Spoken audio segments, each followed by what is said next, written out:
Hello everyone, welcome to आईयूटिप। आईयूटिप की आज के सेशन में हम डिस्कस करेंगे आपका एग्ज़ाम, जो कि ऑब्जेक्टिव टाइप जो पेपर अभी आया था, जिसके लिए हमने इतनी 2 महीनों से हम ये लगे हुए हैं। तो सबसे पहले जब हम शुरू करें, आप सब लोग बहुत बहुत बधाई हो आप सबको। आप सब लोगों ने बहुत मेहनत की और अपने हिस्से का काम बहुत अच्छे से किया है। मैं सबसे उम्मीद करता हूँ कि सबका एग्ज़ाम अच्छा गया हो और जो पढ़ा है वही आया है, ठीक है?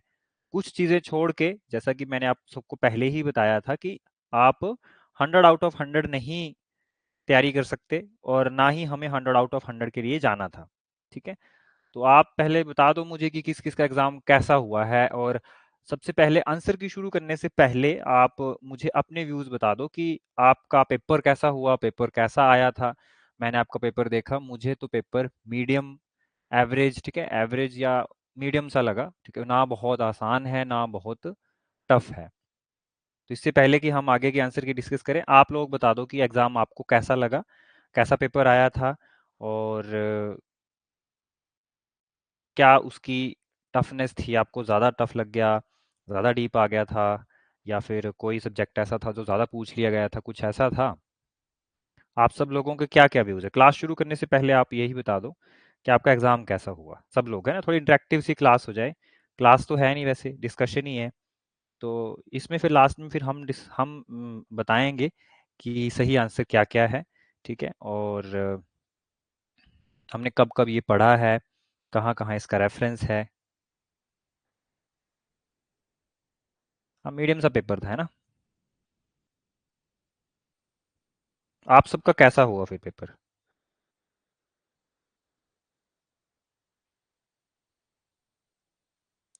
देखो इसका, और आपको ये भी पता है कि ऑब्जेक्टिव जो था वो सबके लिए पहली बार था, सबके लिए पहली ही बार हुआ था ऑब्जेक्टिव, ठीक है? इस नए सब्जेक्ट के लिए, नए, है ना? अच्छा गया ना सबका पेपर? ये जो नया पैटर्न आया था सबके लिए नया था, ठीक है? और एक बात जो मैं स्टार्टिंग से कह रहा था, मेरे फर्स्ट लेक्चर में भी मैंने एक ही बात कही थी कि आप लोग संहिता की तरफ मत जाओ, और सिर्फ संहिता पढ़ने से सिलेक्शन नहीं होगी, ठीक है?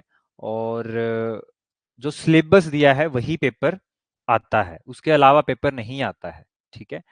कुछ चीजें 10 से 15 क्वेश्चन जो थे वो आउट ऑफ सिलेबस थे, लेकिन इतने आउट ऑफ सिलेबस ऐसा नहीं था कि कहीं से भी पूछ लिए हैं, ठीक है? मैं अभी आपको बताऊंगा कि सिलेबस लिखा के बताऊंगा आपको कि यहाँ से क्वेश्चन आया है, यहाँ से क्वेश्चन आया है। जैसे कुछ लोग बोल रहे थे कि सर, बहुत सारे आपने देखा होगा यूट्यूब पे कि उत्तर तंत्र पढ़ो, वो सिलेबस में है, ठीक है? उसको पढ़ना चाहिए।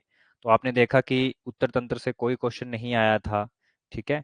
सुश्रुत संहिता के सूत्र स्थान से जो सिलेबस दिया था बस वहीं से क्वेश्चन आए थे, ठीक है? निदान स्थान से कोई ज़्यादा क्वेश्चन नहीं आए थे, चिकित्सा स्थान से क्वेश्चन नहीं आए थे, शारीरिक स्थान से क्वेश्चन नहीं आए थे, ठीक है? तो वही होता है जो मैं आपको बार-बार कहता हूँ कि सिलेबस जो होता है पेपर वहीं से आता है, उससे बाहर पेपर नहीं आता है, ठीक है? हमेशा ऐसा ही होता है। और रही बात अब सब्जेक्टिव पेपर की, तो सब्जेक्टिव पेपर का तो आपको बिल्कुल पता है, उसका तो एक पेपर आपके पास है भी, ठीक है? तो उसकी तैयारी आपने कैसे करनी है, वो आपको बिल्कुल पहले से सब कुछ पता है कि पेपर कैसा आता है, ठीक है? रही बात ये है कि उसमें हमारा क्या रोल है, आपने फिर से शुरू से वहीं से शुरू कर देना है, फर्स्ट लेक्चर से, ठीक है? और उससे पहले एक आपकी एक ओरिएंटेशन क्लास होगी जिसमें आपको ये बताया जाएगा कि आपने पढ़ना कैसे है, और फर्स्ट लेक्चर से शुरू करना है, और उसके बाद फिर धीरे-धीरे आपको बीच-बीच में 5-7 दिनों में एक लाइव क्लास लगा के हम ये बता देंगे कि आपने जितने भी टॉपिक पढ़े हुए हैं इसको पेपर में कैसे लिखना है, ठीक है?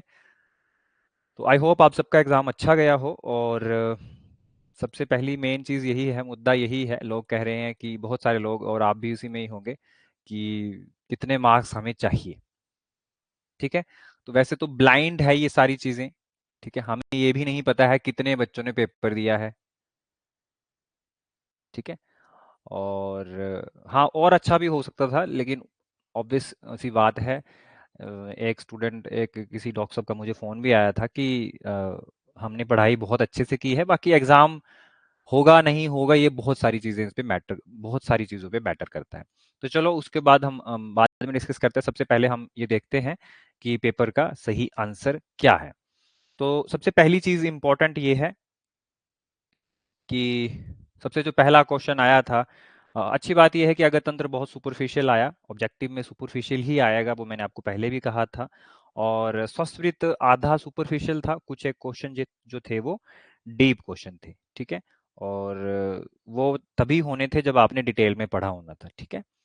तो चलो, पहला क्वेश्चन था कि water pollution can can result in, तो पहला ऑप्शन था हाइडेटी डिजीज एंड सेकंड ऑप्शन था कोलेरा। तो हम सबको पता है कि कोलेरा जो है वो पानी की मतलब पानी, गंदे पानी से होता है। ये आपको मैंने एक, आप नोट्स में देखेंगे व्हाट्सएप जो मैंने आपको डाले थे ऐप में, जब हमने रोग निदान और जब हमने स्वास्थ्य पढ़ा था, तो वहां पर एक पेज पे एक स्पेसिफिक पेज आया था जहां पर लिखा था वाटर बोर्न डिजीज, और वो मैंने आपको बोला था ये बहुत इंपॉर्टेंट है और यहाँ से क्वेश्चन बनेगा। तो वहां पे आप देखेंगे, वहां पे हाइडेटेड डिजीज भी लिखा है और कोलेरा भी लिखा है, हेपेटाइटिस ए बी ई ऐसा भी लिखा है। तो इसका आंसर सीधा ही आंसर जाएगा ऑप्शन सी होगा। इसमें हाइडेटेड डिजीज भी वाटर बोर्न डिजीज होती है और कोलेरा भी उसमें वाटर बोर्न डिजीज में आएगा, ठीक है। तो ये इसका सही आंसर था, सी। नेक्स्ट क्वेश्चन था खर स्नेह बलापह किस दिशा। देखो, साथ साथ में हम ये भी देखते जाएंगे कि ये हमने पढ़ा था या नहीं पढ़ा था, है ना। मैं आपको वो भी क्वेश्चन बता दूंगा जो मैंने नहीं पढ़ाए थे, जो आउट ऑफ सिलेबस आए थे, ठीक है। तो सबसे पहला ये क्वेश्चन हमने पढ़ाया था, बिल्कुल सीधा आंसर था इसका, इजी क्वेश्चन था। दूसरा क्वेश्चन है खर स्नेह बलापह किस दिशा की वायु का गुण है। तो ये मैंने आपको बहुत अच्छे से समझाया था, खरता, है ना, वात प्रधान देश जो हमारे पश्चिम देश होते हैं, या मैंने आपको एग्जाम्पल के साथ समझाया था, राजस्थान मैंने उसमें बताया था आंसर। तो इसका आंसर था पश्चिम, है ना, रेत की हवाएं चलती हैं तो रूखा रूखा सा रहता है। तो खर, और जो स्नेह के बल को भी खराब कर देती है वो होती है पश्चिमी वायु, ठीक है। तो ये स्टार्ट फर्स्ट लेक्चर्स में ही था ये, ठीक है। उसके बाद आता सुश्रुत मत अनुसार जनपद ध्वंस का कारण नहीं है। अब देखो, ये क्वेश्चन बिल्कुल हमारी कॉमन सेंस का है।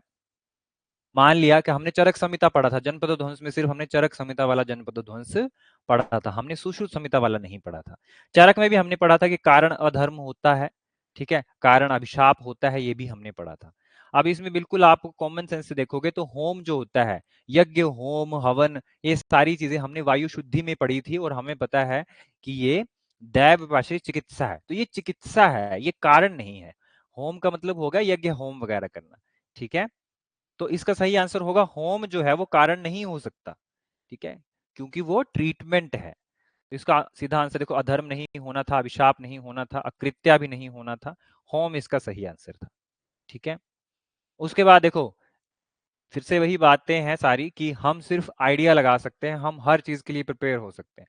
हमने बीएनएस पढ़ा क्योंकि अभी अभी लेटेस्ट इंट्रोड्यूस हुआ, तो हमारा आइडिया ये था कि बीएनएस को इंट्रोड्यूस किया जाएगा और वहां से क्वेश्चन पूछे जाएंगे। लेकिन बीएनएस से क्वेश्चन नहीं आया, आईपीसी से क्वेश्चन आ गया, ठीक है। तो आपको एक पेज दिया गया था और वहां पे बीएनएस और आईपीसी का कंपेयर किया गया था, ठीक है। अगर किसी ने वहां से भी नहीं पढ़ा होगा, तो पहले से जो थर्ड ईयर में जो हमने आईपीसी पढ़ी है वहां से भी ये क्वेश्चन हो जाना था। वहां से भी नहीं होता क्वेश्चन, तो 377 तो सीधा इसके ऊपर मूवीज बनी है, कॉमन सेंस का क्वेश्चन था, ये बिल्कुल इजी क्वेश्चन था, ठीक है। तो अगर तंत्र का सबसे इजी क्वेश्चन ये भी आया था। उसके बाद सुश्रुत मत अनुसार विश्व के किस वेग में हिक्का लक्षण जो है वो मिलता है। ये भी आपको जब शॉर्ट नोट्स मैंने पढ़ाए थे, चरक संहिता और सुश्रुत संहिता में हिक्का और सुश्रुत संहिता वाला भी आपको कराया गया था, ठीक है। तो अब इसका देखो सही आंसर फोर्थ वेग था, उसमें लिखा है, सीधा ही आंसर है इसका फोर्थ वेग। ये जो था अगर तंत्र का बिल्कुल सुपरफिशियल क्वेश्चन, जो भी लोग भी आप आयुर्वेद पढ़ते हो, जिन लोगों ने भी एमडी की तैयारी करी है या एमडी देख कर रहे हैं या सिंपल बीएमएस भी जिन्होंने की है, उनको ये क्वेश्चन बिल्कुल स्ट्रेट फॉरवर्ड क्वेश्चन था, ठीक है। उसके बाद चरक अनुसार विश्व के किस वेग में चिकित्सा में पलाश बीज प्रयुक्त होते हैं। तो पलाश बीज जो था वो हमने पढ़ा था, उसी टेबल पे है, 8th वेग में पलाश बीज आते हैं, ठीक है। हाँ, मान लो ये थोड़ा डीप क्वेश्चन था लेकिन हमने पढ़ा था। उसके बाद आता है एंटीडोट ऑफ मॉर्फिन, जो लास्ट में मैंने आपको एंटीडोट ही पढ़ाए थे और उसमें सीधा मैंने बोला था, ठीक है, मॉर्फिन ना लो, है ना, मॉर्फिन ना लो, नैलोक्सोन उसका सही आंसर था, सीधा सीधा क्वेश्चन था, सिंपलेस्ट क्वेश्चन पूछा गया था, ठीक है। उसके बाद यूनिवर्सल एंटीडोट, ये मैंने बहुत बार समझा दिया, चारकोल इसका सही आंसर था, इसमें चारकोल था, बाकी कोई चीज इसमें नहीं थी, ठीक है। और चारकोल जो होता है वो 1:1:2 रेशो में आता है, डबल होता है हमेशा चारकोल। उसके बाद हैंगिंग, ठीक है। एसिक्सियल और हैंगिंग जब हमने पढ़ा था, उसमें हमने ये पढ़ा था कि C2 और C3 का जो फ्रैक्चर होता है सर्वाइकल वर्टिब्रा, हैंगिंग में ये फ्रैक्चर होता है, इसको हैंगमैन फ्रैक्चर कहते हैं। ये भी सीधा क्वेश्चन आया हुआ था। ठीक है। उसके बाद अगला क्वेश्चन था विच ऑफ द फॉलोइंग, अच्छा रिसर्च जो थी, रिसर्च वाला पॉइंट जो था, इसमें 7 क्वेश्चन आए थे रिसर्च से। और ये मैंने आपको स्टार्टिंग में भी कहा था कि हर सब्जेक्ट से 7 क्वेश्चन आएंगे। और रिसर्च इसीलिए नहीं अच्छे से बहुत डीपली आपको पढ़ाई गई क्योंकि रिसर्च से कभी भी बीएमएस में लेवल का ही क्वेश्चन आना था, एमडी लेवल का क्वेश्चन नहीं आना था। इसीलिए पहले मैं आपको एमडी की बुक से पढ़ाना शुरू किया और फिर वहां पे देखा कि ये लैंग्वेज जो है वो बहुत टफ है, फिर मैं बीएमएस वाली बुक से ले आया। एक दो स्टूडेंट्स ने मुझे कहा कि डॉक्टर साहब आप ये बीएमएस वाली बुक से पढ़ा रहे हो, तो मैंने बोला था कि कभी भी पेपर में ये बीएमएस लेवल का पेपर होगा और ये कभी भी इससे सीरियस, मतलब इससे कोई डीप क्वेश्चन नहीं आने वाले। तो रिसर्च से बिल्कुल सिंपल क्वेश्चन आए थे। ठीक है। बहुत डीप हमने नहीं पढ़ा था, लेकिन बहुत ही सिंपल क्वेश्चन आए थे। Which of the following is used, है ना, to know previously unknown thing, पहले जिसको हम नहीं जानते हैं उस पे। बहुत सारे आपने यूट्यूब में देखे होंगे जो भी आंसर की, उसका आंसर शोध बता रहे हैं, लेकिन शोध ऐसा नहीं। शोध का मतलब होता है शोधन करना, प्योरिफिकेशन करना। ठीक है। जो पहले हो उसको प्योरीफाई करना। तो इसका आंसर शोध भी नहीं है, इसका आंसर अनुसंधान भी नहीं है। गवेषण का मतलब होता है जैसे गवाला जो है वो चारों तरफ खोई हुई चीजों, अपनी है ना गाय जो होती है उनको हर तरफ ढूंढता है। ठीक है। खोई हुई गायों को पुनः ढूंढना। तो ये था क्वेश्चन की प्रीवियसली अननोन थिंग, तो इसमें आता था अन्वेक्षण। अन्वेक्षण का मतलब न्यू, ढूंढना, नई खोज करना। अन्वेक्षण, नई खोज करना, सीधा इसका आंसर था। पूर्व में अज्ञात वस्तु। ये भी हमने बिल्कुल स्ट्रेट फॉरवर्ड क्वेश्चन था कि हम कैसे करेंगे। ठीक है। जैसा सिलेबस में दिया था वैसे ही करेंगे। और हमने पढ़ा था कि कैसे रिसर्च करते हैं। सबसे पहले हम रिसर्च प्रॉब्लम को डिफाइन करेंगे, ये मैंने आपको सीधा ही लेक्चर में समझाया था। फिर रिव्यू करेंगे लिटरेचर का और फिर प्लान करेंगे रिसर्च मेथोडोलॉजी। सिंपल, बहुत ही सिंपल क्वेश्चन। ठीक है। ये क्वेश्चन आपको नहीं कराया गया था, नो डाउट, ऑनेस्टली ये क्वेश्चन नहीं आया था आपको, लेकिन इसका सही आंसर था कम्स अंडर ऑब्जर्वेशनल स्टडी, ये था कोहोर्ट स्टडी डिजाइन। ठीक है। तो ये क्वेश्चन जो था वो स्टडी डिजाइन के टाइप्स में आता था।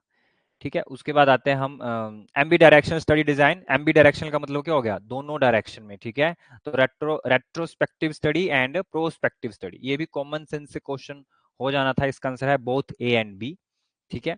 और the appropriate study design for incidence of a disease is longitudinal survey. ठीक है। और उसके बाद द प्रॉपर्टी ऑफ डेविएशन। ठीक है। ये जब आपको स्टैंडर्ड डेविएशन पढ़ाया गया था उसी के नोट्स में स्क्यूनेस, ठीक है, आया था। The property of deviation of the peak of a normal curve from its standard curve symmetry is known as skewness. ठीक है। और रेंज, जब मैंने आपको रेंज पढ़ाई थी तो रेंज में मैंने स्पेसिफिकली आपको ये कहा था कि range is from highest to lowest, not to lowest to highest. ये आपने ध्यान रखना है। ठीक है। ये बहुत आसान क्वेश्चन था, तो ये भी आसान सा क्वेश्चन था। हाईएस्ट टू लोएस्ट रेंज इसको हम कहते हैं। सेंट्रल टेंडेंसी मैंने आपको बहुत डिटेल में पढ़ाया था, सेंट्रल टेंडेंसी में क्या क्या चीजें आती हैं। तो मैंने आपको सिंपल उस टाइम ये भी कहा था कि आपको बिल्कुल सिंपल सा क्वेश्चन आएगा। सिंपल सा क्वेश्चन ये ऐसा भी आ सकता है कि इनमें से क्या चीज जो है वो सेंट्रल टेंडेंसी में नहीं आती या आती है। तो वैसे क्वेश्चन आया था, which of the following is a measure of central tendency, that is mean. ठीक है। And what is the most common value in the observation is known as, common जो बार बार रिपीट होती है, सबसे कॉमन वैल्यू मोड। सीधा answer था इसका मोड, इसमें कोई डिस्कशन करने का कोई मतलब नहीं है। ठीक है। And sign test is known as, देखो आपको मैंने पैरामीट्रिक और नॉन पैरामीट्रिक टेस्ट पढ़ाए थे। वहां पर मैंने आपको पैरामीट्रिक टेस्ट में एक निमोनिक लिखाया था फिट करके, और मैंने बोला था कि इसके अलावा कोई भी नाम आएगा, किसी भी पैरामेट्रिक, किसी भी टेस्ट का नाम आएगा, चाहे काई स्क्वायर हो, चाहे कोई भी अदर नाम आएगा, उसमें आपने नॉन पैरामीट्रिक ही लगाना है। So the sign test is a non parametric test, simple. ठीक है। ये मैंने आपको बहुत अच्छे से पढ़ाया था, ओजो व्यापद, ओज क्षय और ओज विसर्जन के लक्षण। सुवात शोफो वर्ण भेद ग्लानी, ये लक्षण है ओजो व्यापद का, बिल्कुल सिंपल। ठीक है। हाँ, ये क्वेश्चन जो था वो आउट ऑफ सिलेबस, आपके लिए आउट ऑफ सिलेबस, हम सबके लिए आउट ऑफ सिलेबस। सत्य इज अ टाइप ऑफ शब्द, ये क्वेश्चन चरक विमान स्थान से आया था। ठीक है। जिन लोगों ने भी चरक, हालांकि मैंने अपनी तैयारी के टाइम आपको कहा था कि आपने सिलेबस प्लस चरक संहिता करनी है। मैक्सिमम प्रिपेयर जो है वो आपने सिलेबस प्लस चरक संहिता करनी है, इससे आपने बाहर नहीं जाना। आपको सुश्रुत उत्तर तंत्र पढ़ने की जरूरत नहीं है, आपको मॉडर्न एनाटॉमी पढ़ने की जरूरत नहीं है, मॉडर्न फिजियोलॉजी पढ़ने की जरूरत नहीं है। ठीक है, ऐसे क्वेश्चन नहीं आएंगे क्योंकि वो सिलेबस में नहीं थे। तो ये क्वेश्चन जो था वो आउट ऑफ सिलेबस था। ये 10 से 15 उन क्वेश्चंस में था जो मैंने आपको बोला था कि आपको डाले जाएंगे आपको फंसाने के लिए, लेकिन क्योंकि ये पेपर आपके स्कोर को नहीं मानेगा, इसमें आपके स्कोर की कोई वैल्यू नहीं है, सिर्फ आपने क्वालिफाई होना है, तो ये क्वेश्चन बिल्कुल था सत्य एक प्रकार का शब्द है। उसके बाद आता है ये भृंगराज, नंदीमुख और अंजलिकरण किस प्रकार के यंत्र हैं। देखो, जब भी मैंने यंत्र शस्त्र पढ़ाए थे वहां पर लिखा था कि पशु पक्षियों, है ना, पशु पक्षियों की चोंच के आधार पर 16 प्रकार के और 9 प्रकार के यंत्र हैं। ठीक है, टोटल फिर 24 कर दिए थे स्वास्तिक यंत्र। ठीक है, तो इसमें देखो सनिग्रह तो 2 प्रकार के होते हैं ना, सनिग्रह और विनिग्रह। ठीक है, नाड़ी यंत्र भी पशु पक्षियों के मुख से इनका कोई लेना देना नहीं था। ये क्वेश्चन अगेन कॉमन सेंस का था, स्वास्तिक यंत्र इसका सही आंसर था। नेक्स्ट क्वेश्चन, ये भी मैंने क्वेश्चन आपको बहुत अच्छे से समझाया है, आप अगर उस लेक्चर को निकाल के देखोगे तो मैंने आपको इसका बहुत अच्छा एग्जांपल भी बताया था कि आजकल एक माइक्रो नीडल वाली चिप आई है, उसको लगा देते हैं, उससे दर्द नहीं होती है। ठीक है, और बालक, वृद्ध और कोमल अंग वाली स्त्रियों के लिए और राजा और उनके पुत्रों के लिए भी श्रावण कर्म के लिए त्रिकूर्चक शस्त्र का प्रयोग किया जाता है। ये मैंने आपको अच्छे से समझाया था। ठीक है, उसके बाद पृथक। ठीक है, तो पृथक विशेषता, है ना, समवायो, सामान्य और पृथक, है ना, सामान्य और विशेष। तो सामान्यम एकत्वकरम एंड पृथकत्वम विशेष। ठीक है, तो द्रवगुण कर्म सामान्य विशेष समवाय, इसमें विशेष आंसर आना था। ठीक है, इसमें विशेष आंसर आना था। ठीक है, simple. Which of the following is not a परादि गुण। ये भी बिल्कुल सिंपल क्वेश्चन आया था। परादि गुण, गुण भी आपको पढ़ाए थे परादि गुण, उसमें संयोग विभाग, है ना। देखो संयोग विभाग, इसमें आपको कंफ्यूजन हुआ होगा परिणाम और परिमाण में। ठीक है, तो देखो इसका परिमाण आंसर था, परिणाम का मतलब रिजल्ट होता है। ठीक है, तो परिमाण सही आंसर था। ठीक है, तो इसमें जो नहीं चीज जो क्या है वो है परिणाम, इसमें नहीं है। ठीक है, तो आपका सही आंसर जाएगा सी, परिणाम का तो मतलब रिजल्ट होता है। ठीक है, तो वो एक गुण नहीं है। Simple question. उसके बाद आता है सिद्धांत, आपको बहुत अच्छे से पढ़ाए गए थे। Which of the following is not अ सिद्धांत अकॉर्डिंग टू चरक संहिता। चरक संहिता के अनुसार सिद्धांत नहीं माना जाता है, तो चरक संहिता ने उपमान प्रमाण नहीं माना है, तो उपमान इसका सही आंसर था। ठीक है, बहुत आसान क्वेश्चन थे। ठीक है, त्रिसूत्र आयुर्वेद इज प्रपोज्ड बाय। ठीक है, तो सबसे पहले ब्रह्मा स्मृतो आयुषो वेदम प्रजापति, है ना। ठीक है, उसके बाद त्रिसूत्र आयुर्वेद कहां से शुरू हुआ, इंद्र से। इंद्र ने त्रिसूत्र आयुर्वेद का प्रतिपादन किया। ठीक है, तो ये भी क्वेश्चन कॉमन सेंस का क्वेश्चन था, इसमें भी सिलेबस का कोई लेना देना नहीं है। हालांकि आपके सिलेबस में त्रिसूत्र आयुर्वेद, है ना, दिया था त्रिसूत्र, कंसेप्ट ऑफ त्रिसूत्र, हाँ ये त्रिसूत्र, तो वहीं से सिंपल क्वेश्चन आया था। पहले से भी जो लोग तैयारी कर रहे हैं, ये क्वेश्चन बिल्कुल आसान तरीके से हो जाना था। ये क्वेश्चन आता है आपको चरक सूत्र स्थान से। चरक संहिता के अनुसार अभय और आम्लकी निम्नलिखित किस महाक्षय में आता है। ये क्वेश्चन जो थे, महाक्षय आपके सिलेबस में नहीं था। ठीक है, और वहां से आपको ये क्वेश्चन आया था महाक्षय। तो जिन लोगों ने जनरल महाक्षय भी पढ़े होते हैं, वहां से भी ये सिंपल क्वेश्चन हो जाना था। तो अभय और आम्लकी, देखो त्रिफला जो होता है वो दो महाक्षय में आता है, विरेचनोपग और ज्वरघ्न। अब क्योंकि हमारे पास समय कम था, इसलिए मैं आपको स्पेसिफिकली दोबारा से सूत्र स्थान नहीं पढ़ा पाया, लेकिन मेरे ही द्वारा पढ़ाए गए सूत्र स्थान की भी वीडियोस आपको अवेलेबल थी, तो आप वहां से भी पढ़ सकते थे। लेकिन कोई इशू नहीं है, क्योंकि हमने पहले मान के चले थे हम कि 10 से लेकर, ठीक है, 15 जो क्वेश्चन जो है वो आउट ऑफ सिलेबस आएंगे, तो वहां से ये क्वेश्चन आ गया था।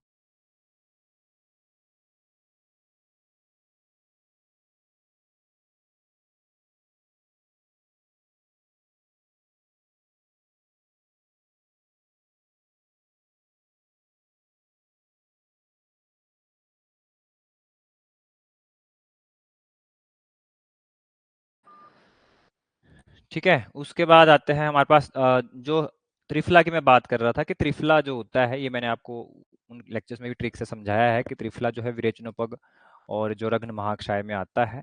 इसके अलावा यहाँ पे विरेचनोपग और ज्वरघ्न महाक्षय सारे ही थे। ठीक है, तो आम्लकी को आप देख सकते हैं कि आम्लकी जो है वो दाह प्रशमन महाक्षय में नहीं आती, आपने ऐसे याद रखना था। इसका सही आंसर था कासहर महाक्षय। ठीक है, सिंपल आंसर। उसके बाद आते हैं हमारे पास निस्तोद अस्थि शून्यता। ठीक है। निस्तोध अस्थि शून्यता दोष क्षय का लक्षण है, धातु क्षय का लक्षण है, मज्जा क्षय। मज्जा जब अस्थियों में नहीं होती है तो अस्थि शून्य हो जाती है और उसमें तोध हो जाती है। ठीक है। उसके बाद अगला क्वेश्चन था, काश्यप ने शिशु को स्वर्ण प्राशन का प्रयोग बताया है। ये मैंने आपको बताया था, बिल्कुल सही आंसर है। और स्वर्ण प्राशन से मेधा, अग्नि और आयु की वृद्धि होती है, ये भी हमने वहीं पे पढ़ा था काश्यप वाले लेक्चर में। और ये दोनों ही सही चीजें हैं, दोनों ही सत्य हैं। और ए जो है वो बी की व्याख्या बिल्कुल करता है। उसके बाद आता है, चरक के अनुसार एरंड मूल का सर्वोत्तम गुण है। देखो ये क्वेश्चन मैंने 25th चैप्टर 26th चैप्टर दोनों ही कराए थे द्रव्य गुण में। और एरंड मूल हमने पढ़ा था वृश्यवात हराणाम, बिल्कुल सही आंसर है। उसके बाद आता है ये क्वेश्चन भी हमने वहीं पे पढ़ा था चरक सूत्र 25 में। ठीक है। तो यव जो होता है वो पुरीश जना नाम होता है। विदारी गंधा जो होती है वृक्ष सर्वदोष हरा नाम है। क्षीर जो है वो जीवनीय नाम है और निकुच जो है वो फला नाम है। ठीक है। तो ये बिल्कुल सही आंसर है। इसका आंसर आई थिंक ए ही सही आंसर है। बिल्कुल सीधा सीधा क्वेश्चन आया था ये। ठीक है। चरक सूत्र 25 जो आपको पढ़ाया गया था। फिर आते हैं हमारे पास कारस्कर जो पर्याय है, ये पर्याय जो है कारस्कर विषतिंदुक का है। ठीक है। और पर्यायों से क्वेश्चन आएगा ही आएगा, आपको पहले मैंने ये बिल्कुल बताया था कि पर्याय पढ़ने ही पढ़ने, वहां से क्वेश्चन आएगा ही आएगा। अगला क्वेश्चन आता है, आयुर्वेद शास्त्र के अनुसार गर्भिणी। ये क्वेश्चन देखो, गर्भिणी परिचर्या मैंने सिर्फ कराई थी, आप देखोगे गायनी में सिर्फ जो जो टॉपिक बताए गए थे वहीं से क्वेश्चन आया था। योनि व्यापद से क्वेश्चन आया था। ठीक है। और गर्भिणी, इन सब चीजों से क्वेश्चन आया था, इसके अलावा और कोई क्वेश्चन नहीं आया था। आयुर्वेद शास्त्र में गर्भिणी के 8वें मास में प्रथम जो प्रसव करना है वो उचित नहीं होता, बिल्कुल सही है, क्योंकि 8वें मास में औज जो होती है अस्थिर होती है। तो दोनों ही चीजें सही हैं, दोनों सत्य हैं। और बी जो है वो एक ही व्याख्या बिल्कुल करता है। उसके बाद आता है, ये क्वेश्चन अगेन थोड़ा सा ट्रिकी क्वेश्चन था। अभिकथन ये है कि वायुस्तन त्रियंत्रधर, बिल्कुल सही है। एंड नाभिस्त प्राण पवन, ये भी बिल्कुल सही है। ये दोनों अलग अलग आचार्यों के मत हैं, पर ठीक है, ये जो है चरक सूत्र में मिलता है, ये किसी अन्य आचार्य का मत है। ठीक है। आचार्य शारंगधर का मत है। अब दोनों ही सही हैं, दोनों कथन सत्य हैं, तो ऑप्शन ए नहीं हो सकता। दोनों सत्य हैं, पर बी जो है वो ए की व्याख्या नहीं करता है। ठीक है। तो इसका आंसर आएगा बी। ठीक है। सी नहीं आएगा। इसीलिए व्याख्या नहीं करता है क्योंकि ये दोनों एक ही जगह पे नहीं है, दोनों ही एक आचार्य का मत नहीं है। इसका इसका अकॉर्डिंग टू मी जो आंसर आएगा वो आएगा बी। ए और बी दोनों ही सत्य हैं, लेकिन ये इसकी व्याख्या नहीं करता है। ठीक है। ये आपने ध्यान रखना है।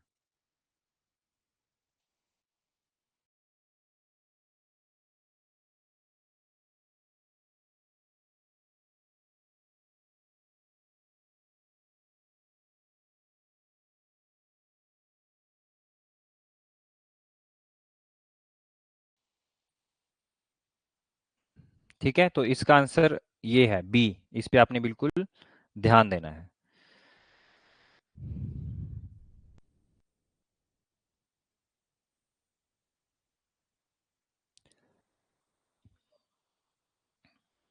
उसके बाद अगला क्वेश्चन है, पिपली का अधिक समय तक उपयोग नहीं करना चाहिए। बिल्कुल सही आंसर है। ठीक है।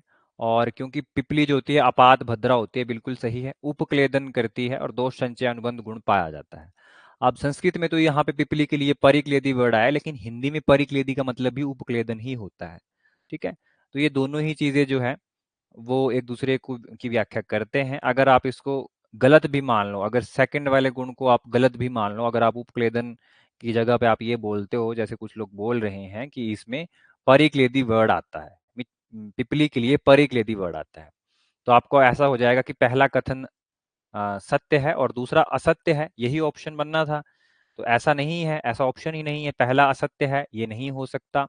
दोनों सत्य हैं, ये भी नहीं हो सकता, है ना। दोनों सत्य हैं और परंतु बी और ए, एक बी जो है वो ए की व्याख्या नहीं करता, दोनों सत्य नहीं है, अगर आप ये मान के चलो।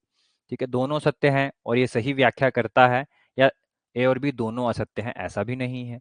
तो फिर ऑप्शन हमारे पास बचती है सिर्फ डी, बी एंड सी, जिसमें एक आता है कि दोनों ही सत्य हैं और ए जो है वो बी जो है वो ए की व्याख्या करता है या नहीं करता है। जब आप इसको नहीं मानोगे, आप इसको उपक्लेदन को सही मानोगे इसका गुण, तो ये इसकी व्याख्या करता है। इसीलिए इसका सही आंसर है सी, कि दोनों ही सत्य हैं और बी जो है वो ए की व्याख्या बिल्कुल करता है। ठीक है। तो इसका आंसर सी है। चरक मतनुसार तृतीय मास में गर्भिणी परिचर्या में प्रयुक्त आहार द्रव्य क्या है? देखो तृतीय मास में 3 चीजें होती हैं, चतुर्थ मास में 4 अक्षरों वाला एक नवनीत होता है, ये मैंने आपको पढ़ाया था बहुत अच्छे से। तो तृतीय मास में 3 चीजें होती हैं, क्या? क्षीर, सर्पी और मधु। सही आंसर इसका ये था, सी। फिर आता है ये देखो पेशी, पूरे के पूरे शारीर स्थान में मैंने आपको एक यही चैप्टर पढ़ाया था, क्योंकि पूरे अब आपको बहुत सारे लोग, बहुत सारे आपको कोचिंग इंस्टीट्यूट वाले बोले थे कि पूरा शारीर स्थान पढ़ो, पूरी सुश्रुत संहिता पढ़ो, ठीक है, लेकिन ऐसा नहीं है, आपको सिर्फ एक ही चैप्टर पढ़ाया गया था, वहीं से मैक्सिमम क्वेश्चन आए थे।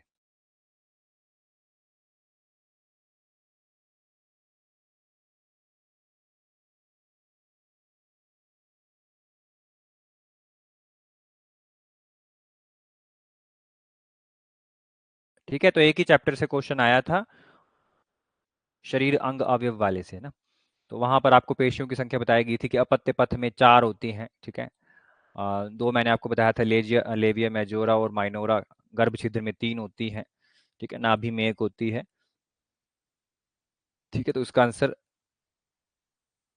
सिंपल था, ए का, इसका आंसर सीधा था ए का 1 है, बी का 2 है, सी का 3 है और डी का 4 है। उसके बाद ये क्वेश्चन आपको आउट ऑफ सिलेबस था, ये क्वेश्चन मैंने आपको नहीं पढ़ाया था, ना मैंने आपको बोला था भाप्रकाश पढ़ने के लिए।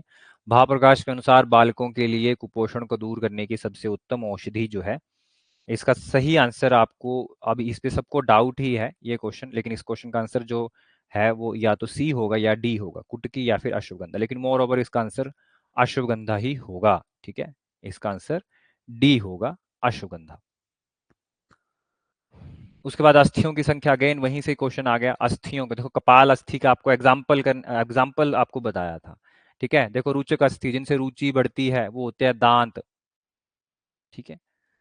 अब आपको इसको देख लो, कपाल अस्थि हम बोलते, मैंने बोला था पटेला, ए का बी, ए का बी एक ही जगह पे है बस, बी का ए, इसका सीधा आंसर था ए ऑप्शन। फिर आया था बालकों में गुदपा की चिकित्सा, ये भी क्वेश्चन आउट ऑफ सिलेबस था, ठीक है। तो इसका सही आंसर था रसांजन। आउट ऑफ सिलेबस मतलब ये बाल रोग से आया था, लेकिन जितना हमने सिलेबस कवर किया था उतने में से नहीं आया था, उससे बाहर आया था। तो अब 1 महीने में हम इतना ही कर सकते थे। नेक्स्ट क्वेश्चन, ये भी सूतिका के विषम ज्वर, सूतिका परिचर्या के फर्दर उसमें आना था, बहुत लंबा टॉपिक चला जाना था, इसलिए आपको थोड़ा शॉर्ट में कराया था। तो सूतिका की जो सूतिका परिचर्या के बाद जो सूतिका में व्याधियां आती हैं, जो उपद्रव आते हैं, उनकी चिकित्सा में विषम ज्वर की चिकित्सा के लिए कौन सा घृत प्रयोग किया जाता है? इसका सही आंसर था मांगल्य घृत, ठीक है। तो काश्यप संहिता। भाप्रकाश के अनुसार कौन सी हरितकी जो होती है वो व्रण रोपण करती है? इसका सही आंसर था रोहिणी, ठीक है। ये भी आउट ऑफ सिलेबस क्वेश्चन था, लेकिन जिन जिन लोगों ने एमडी की तैयारी की है वो इसका आंसर बिल्कुल सही लगा के आए होंगे, ठीक है। API is related with malaria, again ये क्वेश्चन अगेन कॉमन सेंस का था, ठीक है। अगला क्वेश्चन, भृंगणे कर्मणे शक्ति, भृंगण कर्मणे शक्ति, ये भी द्रव गुण का सिंपल क्वेश्चन था। जिन जिन लोगों ने सिंपल द्रव गुण भी पढ़ा है, ठीक है, 26 चैप्टर 25 चैप्टर में और 22nd चैप्टर का क्वेश्चन था ये, जिसमें भृंगण शक्ति होती है। देखो इसका देखो पिछले इसका आंसर नहीं हो सकता था भृंगण शक्ति, ठीक है। फिर स्निग्ध और गुरु में आपको कंफ्यूजन हो सकता था, लेकिन जिसमें भी भृंगण कर्म करते हैं, पृथ्वी और जल महाभूत, महाभूतों वाले कंसेप्ट से भी ये क्वेश्चन डायरेक्टली आ जाना था, ठीक है। जिसमें भी पृथ्वी और जल महाभूत होते हैं वही भृंगण कर्म करते हैं। तो इसका सही आंसर था सी ऑप्शन, गुरु। ये मैंने आपको बहुत अच्छे से कराया है, ये कुर्वंती, ये भी मैंने आपको करवाते टाइम भी कहा था कि एमपीपीएससी में यहाँ से क्वेश्चन आया है, ठीक है। और हर हर एग्जाम में यहाँ से क्वेश्चन आते हैं, हर एग्जाम में यहाँ से क्वेश्चन आएगा, ये कुर्वंती तद वीर्यम, सिंपल। तो इसका आंसर था सी, सॉरी आंसर था डी, वीर्य, ठीक है। ये क्वेश्चन अगेन डिटेलिंग से क्वेश्चन आया हुआ था, ये भी अगर हम सिर्फ सिलेबस पढ़ के जाएंगे तो इसको नहीं पढ़ेंगे क्योंकि ये बहुत ज्यादा हो जाता, ठीक है। So ditamine is found in सप्तपर्ण, केमिकल कॉन्स्टिट्यूएंट से क्वेश्चन था, सप्तपर्ण। अगला क्वेश्चन, आर्द्रक सोरस की भावना देने से किसका शोधन होता है? ठीक है, तो अहिफेन का शोधन होता है, सिंपल। नेक्स्ट क्वेश्चन आता है, ये क्वेश्चन जो था अगेन बहुत डिफिकल्टी वाला क्वेश्चन था, उन्हीं 10 से 15 क्वेश्चन में से एक था। हमने टीकाएं पढ़ी थी, सबकी टीकाएं पढ़ी थी, चरक की पढ़ी थी, सुश्रुत की पढ़ी थी, भागवत की पढ़ी थी, माधव निदान की पढ़ी थी और भाव प्रकाश की पढ़ी थी। लेकिन यहाँ से जो था वो काफी डीप क्वेश्चन आया था, तो चरक संहिता की ये टीका नहीं हो सकती, भाव प्रकाश की भी ये टीका नहीं हो सकती, वैद्य जीवन और चक्रदत्त में से ये टीका है चक्रदत्त की। ठीक है, उसके बाद सिंपल सा क्वेश्चन आया था, इंक्यूबेशन पीरियड आपको बहुत बार कराया गया है, इंक्यूबेशन पीरियड कोलेरा का, और बहुत बार नोट्स में भेजा था। ठीक है, तो ये है 12 घंटे से 5 दिन तक। उसके बाद है मूत्र मार्ग विशोधनी शलाका, बहुत अच्छे से मालती एक लड़की है, उसको यूटीआई हो गया है, मालती पुष्प वृंताग्र शलाका सही आंसर इसका। ताल फल वर्णम किस दग्ध का पूर्व रूप है? ठीक है, ताल फल वर्णम सम्यक दग्ध का पूर्व रूप है, डिटेल में आपको पढ़ाया था। उसके बाद ये कल्प स्थान, देखो चरक संहिता में आपको कहा गया था पढ़ने के लिए केवल चिकित्सा स्थान, कल्प स्थान और सिद्धि स्थान, और कल्प स्थान से सीधा क्वेश्चन आया था कि वर्षाकालीन विरेचन योग जो त्रिवृत्त का प्रयोग होता है वो है कॉटज बीज, पिपली और शुंठी के साथ। ठीक है, हालांकि कल्प स्थान से थोड़ा ये डीप क्वेश्चन था। उसके बाद ये भी बिल्कुल सीधा क्वेश्चन, महावृक्ष का प्रयोग किन रोगों में करते हैं? तो पांडु रोग, उदर रोग और गुल्म रोग। तीक्ष्ण विरेचक होता है, गुल्म रोग में यूज होगा, पांडु रोग में यूज होगा और उदर रोग में। ये भी क्वेश्चन बिल्कुल इजी था, सीधी स्थान से आया था, किस रोग को जिस रोगी को दी गई विरेचन औषधि कफ से मिलाकर ऊर्ध्व भाग से बाहर निकल आए, चरक अनुसार उसकी चिकित्सा क्या है? देखो हमने दी इसको विरेचक औषधि है, लेकिन इसमें कफ बहुत ज्यादा है, उसके कारण ये बाहर आ रही है, तो इसको कफ को ठीक करने के लिए हम क्या करेंगे? सबसे पहले बमन करेंगे, बमन करने के बाद उसको कवल करेंगे, फिर लंघन देंगे, तब उसका कफ शांत होगा, कफ जब कम हो जाएगा तब उसको विरेचन कराएंगे। ठीक है, उसके बाद आता है आपके पास बस्ती द्रव्य में औषध मिलाने का क्रम क्या है? आपको निमोनिक बताया गया था, मालिश काका। ठीक है, मालिश काका। ठीक है, मधु। ठीक है, लवण, ल से, स से स्नेह, कल कुरकुआत, बी इसका सही आंसर है। फिर आता है मात्रा युक्त औषधि का लक्षण है, ये भी बिल्कुल जनरल सा क्वेश्चन है। देखो महावेग होगी, बहुदोष कर नहीं हो सकती, दोषों को बढ़ाने वाली औषधि नहीं खाते हम। ठीक है, महावेग, बहुदोष हर होगी, लघुपाकी होगी, अविकारी, तो बी ऑप्शन इसका सही आंसर था। ठीक है, इसमें कोई दो राय नहीं है, सिंपल सा क्वेश्चन था ये, है ना। इनमें से निरुवस्ती का दोष नहीं है, जो निरुवस्ती नहीं उत्पन्न करती है दोष, आधमान परिकर्तिका वाला ये श्लोक था, इसमें अर्श जो है वो नहीं, इसका दोष नहीं है।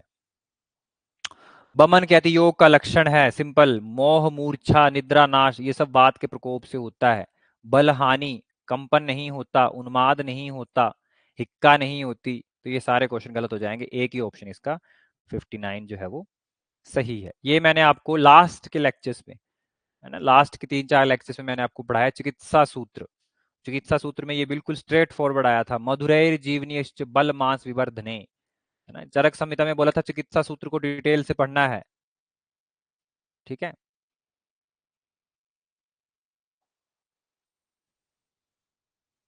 तो चिकित्सा सूत्र से बिल्कुल स्ट्रेट फॉरवर्ड क्वेश्चन आया था, मधुरैश जीवनीश्च बल मांस विवर्धने, ये था क्षतज का इसका answer.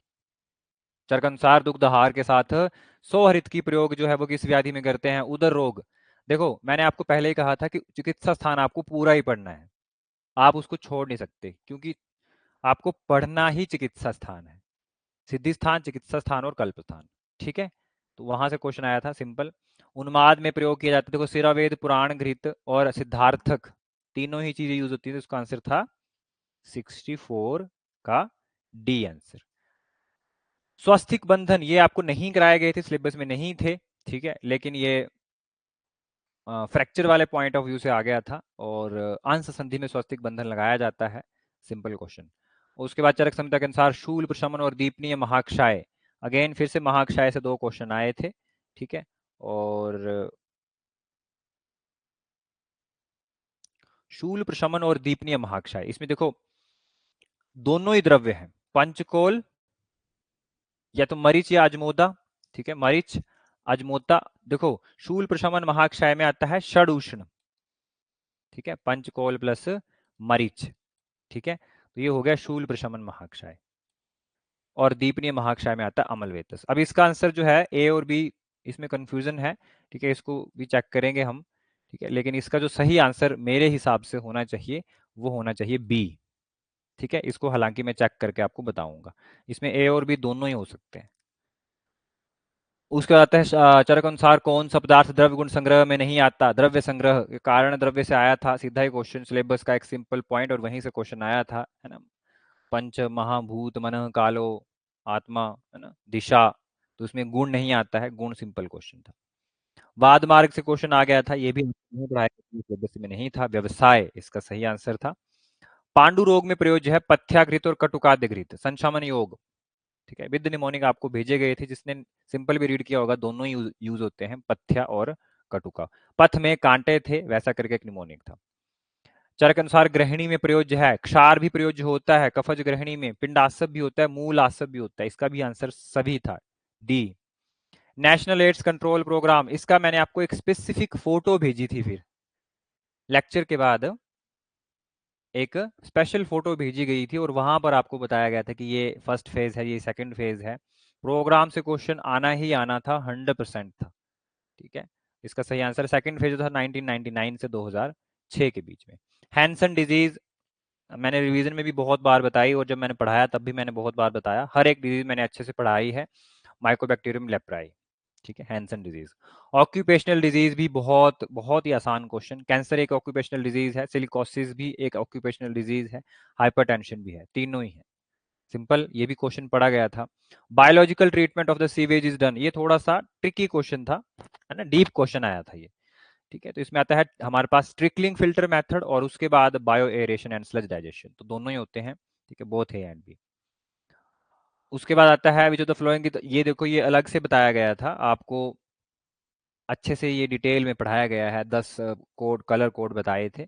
Which of the following container is use for the disposal of vaccine, बहुत सारे लोग इसमें ब्लू करके आए हैं, लेकिन इसका सही आंसर है येलो, ठीक है। आप वहां से एक बार देखना, जो आपको मैंने रिवीजन में भी कराया था ये, ठीक है। उसके बाद आता है हमारे पास नेक्स्ट साउंड फ्रीक्वेंसी। देखो ये जो क्वेश्चन थे, जो लोग बहुत ऐसा बोल रहे थे कि हम स्वस्थ क्यों पढ़ रहे हैं, पेपर तो संहिता से आएगा, ठीक है, और ऐसे तो कुछ नहीं हो रहा, है ना, सुपरफिशियली पढ़ने से नहीं होगा, ये क्वेश्चन नहीं होना था, बिना डीप पढ़े ये क्वेश्चन नहीं होना था।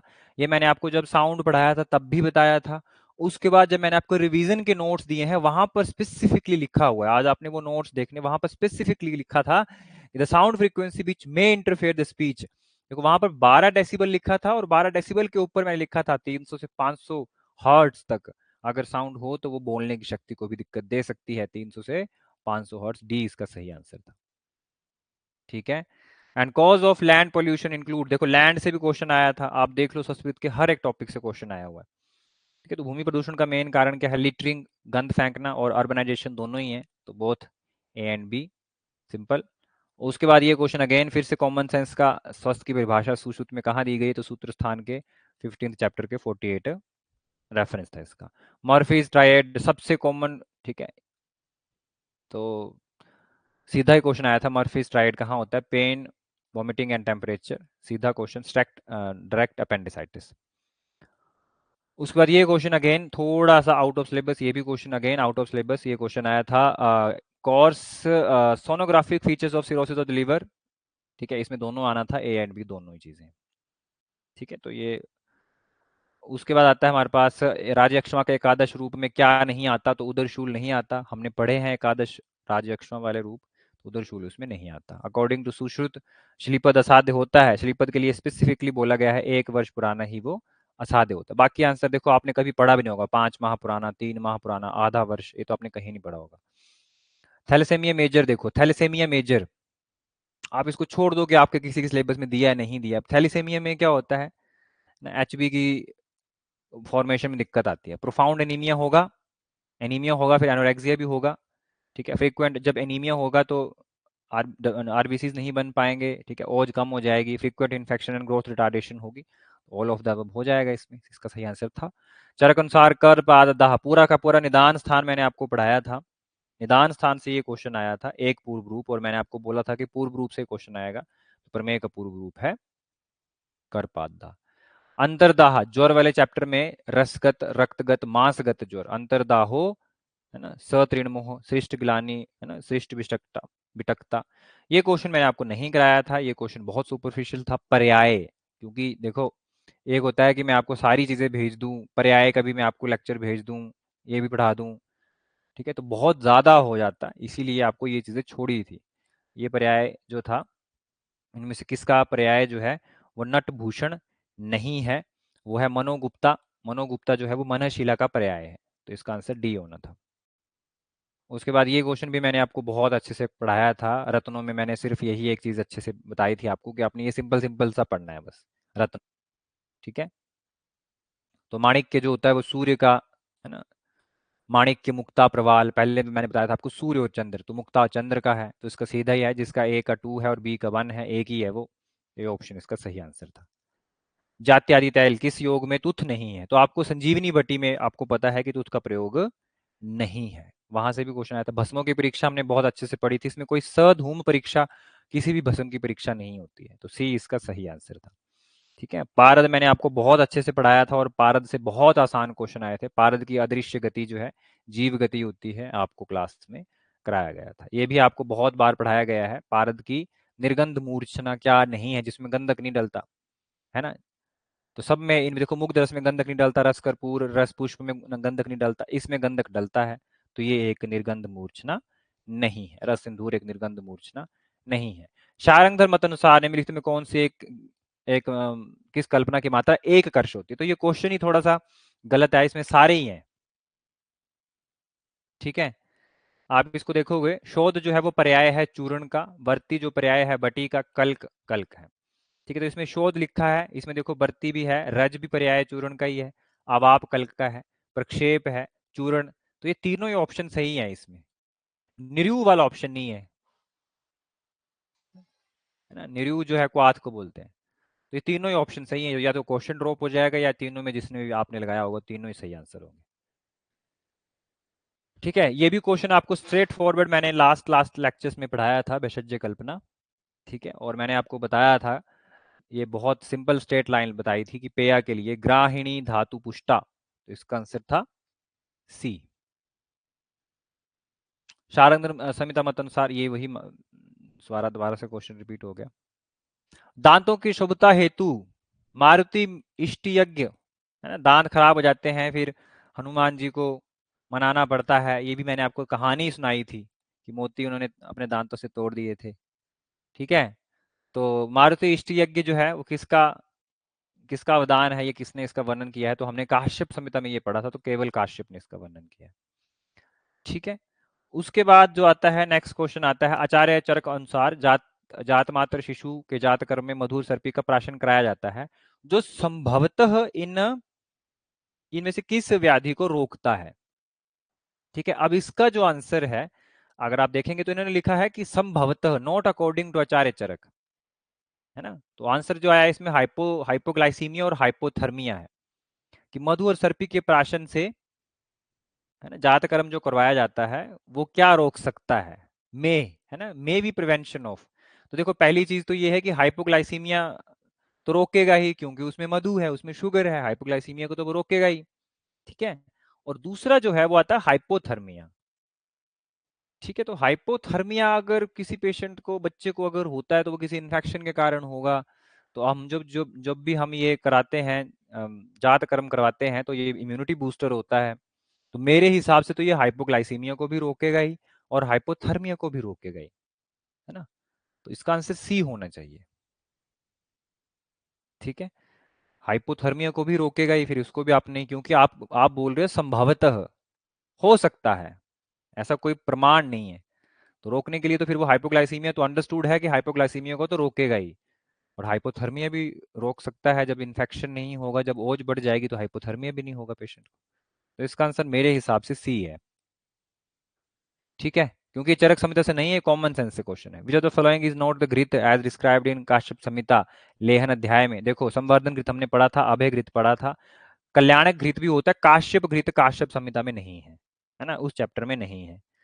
और उसके बाद सिंपल क्वेश्चन चरक अनुसार नवजात शिशु के नाभि नाल छेदन, आपको जो मैंने नोट्स भेजे उसमें देखो अर्धधार शस्त्र लिखा है, किससे बना होता है, ठीक है, रौप्य रजत या लोहे का, आयस का, सिंपल स्ट्रेट फॉरवर्ड। ठीक है, उसके बाद आता है पंचवल्कल कषाय का प्रयोग चरक के किस योनि व्यापद, देखो अब योनि व्यापद से सीधा क्वेश्चन आया था चिकित्सा से। ठीक है, तो केवल विप्लुता योनि व्यापद में यूज किया जाता है। षणमूलो अष्टपरिग्राही पंच लक्षण लक्षित, सीधा क्वेश्चन, सीधा आंसर व्रण में। ठीक है, और पित्तज व्रण, ठीक है, पित्तज व्रण किंशुकोदक, ठीक है, रक्तज व्रण प्रवाल नीचे आदि, रक्तज व्रण प्रवाल नीचे आदि, सिंपल, पित्त रक्तज व्रण घृतमंड आभम। तो ये इसका सही आंसर था, ए बी सी डी, पहला आंसर सही। ये जब हमने पढ़े थे ना वो व्रण वाले। आचार्य चरक मत अनुसार पिछिला योनि व्यापद की चिकित्सा में क्या प्रयुक्त होता है? तो काशीस, त्रिफला और कांक्षी आदि यूज होते हैं। गुण, क्षार का गुण नहीं है, ये भी क्वेश्चन बड़ा ट्रिकी सा लग रहा था। देखो क्षार के गुण में लिखा था न एव अति तीक्ष्णो न मृदु, ठीक है, न एव अति तीक्ष्णो न मृदु। तो अति तीक्ष्ण और अति मृदु, है ना, ये गुण है क्षार का, नहीं होना। लेकिन मृदु तो हो सकता। तो तीनों तीनों जो शब्द हैं, देखो शिव, शीघ्र और मृदु, ये तीनों ही गुणों में आते हैं। ठीक है, तो ये क्वेश्चन वैसे थोड़ा ट्रिकी है, लेकिन इसका सही आंसर विशद, देखो विशद जो है वो गुण में नहीं आता है। ठीक है, तो इसका आंसर डी होगा, विशद जो है वो गुण नहीं है। तो ये था सिंपल सा पेपर। और जैसा मैंने आपको कहा था, अब देखो पहली चीज तो ये है कि आयुर्वेद का पेपर है, एमसीक्यू वाला पेपर था, और इसमें एज एक्सपेक्टेड आपको मैंने कहा था, इसमें मैंने पूरा पेपर आपका देखा है, और पूरा पेपर हमने देखा, और मैंने एनालाइज किया कि हमने जो पढ़ा था उसके टोटल 90 क्वेश्चन जो थे वो सिलेबस से आए थे, वही था, आगे पीछे घुमा के डाला है। 90 क्वेश्चन वही थे जो आपको पढ़ाए गए थे। तो जिस स्टूडेंट ने अच्छे से रिवाइज किया था वो 90 क्वेश्चन कर सकता था। 10 क्वेश्चन जैसा कि आपको कहा ही गया था, है ना, आपने 90 की तैयारी करनी है, 10 की नहीं करनी है। 10 के लिए आप 2 महीने में नहीं कर सकते, आप इतना पढ़ ही नहीं सकते, this is next to impossible. तो 10 क्वेश्चन छोड़ दो। ठीक है, हालांकि जिन जिन लोगों ने पेपर दिया है, जो भी लोग जो 10 क्वेश्चन आए हैं आउट ऑफ सिलेबस, वो भी कॉमन सेंस वाले क्वेश्चन थे, लेकिन छोड़ दो, 90 क्वेश्चन जो थे वो सिलेबस के थे, और उसमें से 80 क्वेश्चन जो थे वो डायरेक्ट एक एक क्लास में आपको पढ़ाए गए थे। ठीक है, तो ओवरऑल सिलेबस का ही सारा पेपर सिलेबस से था, 10 क्वेश्चन को छोड़ के, जैसा कि एक्सपेक्टेड होता है। तो अब यहां से क्योंकि पेपर थोड़ा मीडियम टाइप का था, तो according to us, according to me, मुझे लगता है कि पेपर क्योंकि मीडियम था, और टॉप जो है वो 1700 रैंक जो है वो एक्सपेक्टेड है। 1700 रैंक जो है वो बुलाए जाएंगे, मतलब 4 गुना जो है वो बुलाए जाएंगे, 16 से लेकर 1700 रैंक। ठीक है, अप्रोक्सीमेट। तो जो मिनिमम स्कोर जो चाहिए वो आपका जाएगा 50 से 55। मैं अनरिजर्व की कैटेगरी की बात कर रहा हूँ। ठीक है, 50 से लेकर 55 तक आपका मिनिमम स्कोर होना चाहिए। ठीक है, मिनिमम जो है वो 50 प्लस 50, और मैक्सिमम जो है वो 55 तक जाएगा। ठीक है, 50 से नीचे नहीं होगा और 55 से ज्यादा ऊपर नहीं होगा। इसमें प्लस माइनस आप 1 से 2 कर सकते हो। ठीक है, मिनिमम 55 जो है दिस इज मच नीडेड। ठीक है, और पेपर जैसा हमने आपने जितना पढ़ा था पेपर वहीं से आया था, आप सबको बधाई हो जितना भी आपका स्कोर है। ठीक है, उसके लिए। और नेक्स्ट फेज जो है वो अब बहुत सारे लोग ऐसे होंगे जो बोलेंगे कि कुछ लोग कहीं पे, तो मैंने ऐसा भी पढ़ा कि किसी ने कि 70 प्लस जो है वो स्कोर होना चाहिए, है ना, जनरल कैटेगरी के लिए। तो मैं आपको फिर से वही बातें बोल रहा हूँ कि जैसे आपने बार बार बार बार पहले भी आपने इन्हीं बातों पे ध्यान दिया कि पेपर जो है वो संहिता से आएगा सारा, और संहिता पढ़ो और सिलेबस को छोड़ दो। ठीक है, और हम उसी बात पे अड़े रहे। और जिसके भी 50 प्लस हैं, जिसके भी 50 से लेकर 50 प्लस जितने भी जिसके भी मार्क्स, उसको ईमानदारी से बैठ के पढ़ाई करना अब दोबारा से शुरू कर देना चाहिए। बिकॉज हार्डली 25 दिन है हमारे पास, है ना, सब्जेक्टिव के लिए। और यहाँ पर कितना भी स्कोर हो, कुछ चीज़ मैटर नहीं करती है, उसी का स्कोर मैटर करता है। ठीक है, तो फॉर मी, मैं आपको बता दिया कि 50 से 55 के बीच में जो है इतना रेंज होनी चाहिए, इससे ज़्यादा नहीं होगी। ठीक है, बहुत ज़्यादा फर्क नहीं आएगा, क्योंकि पेपर जो था वो इतना इजी भी नहीं था, स्ट्रेट फॉरवर्ड भी नहीं था। इसके क्वेश्चन के जो ऑप्शन थे वो काफ़ी कंफ्यूजिंग थे स्टूडेंट्स के लिए। ठीक है, तो जिसके भी 50 या 50 से प्लस हैं, वो लोग एग्जाम की तैयारी शुरू कर दो। ठीक है, और रिजर्व कैटेगरी, देखो रिजर्व कैटेगरी के लिए अभी जितना भी आपको आइडिया होगा, देखो 50 से 55 जो है वो जनरल कैटेगरी के लिए होगा, 48 45 प्लस जो है वो ओबीसी के लिए होता है ना, आसपास ही रहेगा ये जनरल के लिए। और एस सी एस टी के लिए जो है वो 40 प्लस स्कोर चाहिए, 35 से 40 तक, ठीक है। और बाकी जो इससे भी अनरिजर्व कैटेगरी जो दूसरी है, एक्स सर्विस मैन है, ठीक है, और फिजिकली हैंडीकैप है, उनके लिए स्कोर जो है वो 35 तक भी चले जाएगा, ठीक है। तो ये सिंपल है, ये एक रफ आइडिया है, ठीक है। लेकिन unreserved categories, open general categories 50 plus और 55 मैक्सिमम, 100% आपके बहुत हाई चांसेस हैं सेलेक्ट होने के। हाँ, कुछ लोग बोल रहे हैं 70 प्लस। देखो डॉक्टर साहब, ऐसा है कि 1700 बच्चे बहुत होते हैं, ठीक है। 70 का जो मुझे लग रहा है कि जो टॉप स्कोर होगा वो 70 के 80, 70 और 80 के बीच में होगा, है ना। हाँ, मैक्सिमम जो लाई करेंगे वो 50 से लेकर 60 तक लाई करेंगे बच्चे। 1000 के बाद जितना भी रैंक होगा वो 50 से 60 के बीच में होगा, ठीक है। लेकिन ऐसा नहीं होगा, इतना हाई स्कोर नहीं होता है। पेपर जो था वो इतना आसान भी नहीं था और इतने बच्चे भी नहीं हैं। आप तो मतलब ये जो स्कोर है,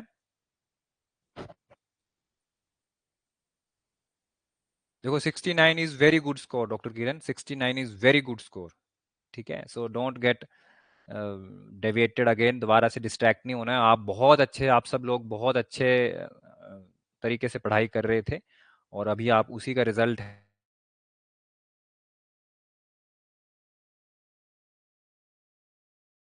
नहीं करना है, किस कारण से पेपर खराब हुआ है और मार्क्स कम आए हैं या जिनको लग रहा है मैं,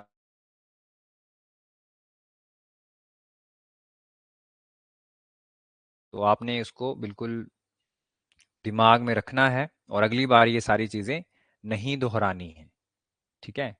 और अगेन एक दिन का रेस्ट ले लो आप सब लोग और उसके बाद फिर हम तैयारी करते हैं नेक्स्ट फेज की। तो आपने दोबारा से पढ़ना शुरू कर देना है सब कुछ।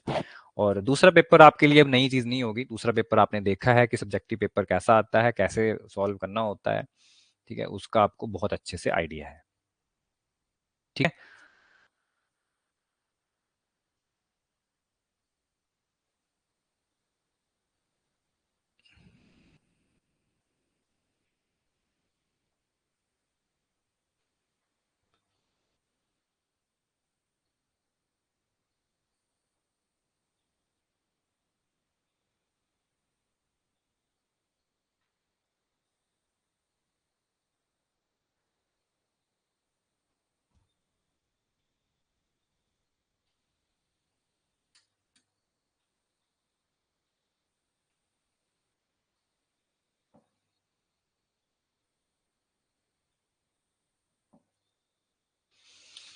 हाँ, तो 79 आपका स्कोर होता और 69 भी इज वेरी, मतलब बहुत अच्छा स्कोर है। 79 और 69, है ना, बहुत अच्छा स्कोर है। और आपको पता है, देखो यूट्यूबर क्या बोल रहे हैं या कोई और एकेडमिक वाला क्या बोल रहा है कि संविदा के बिना नहीं होना था।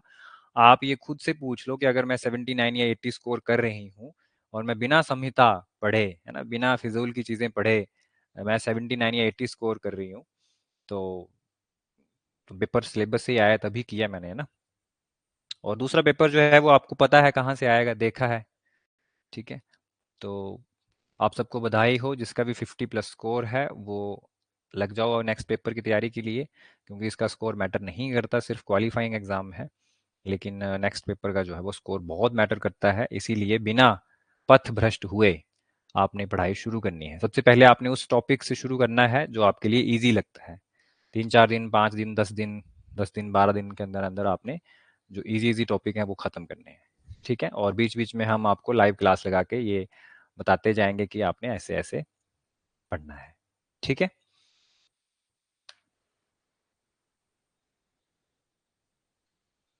Okay, thank you so much.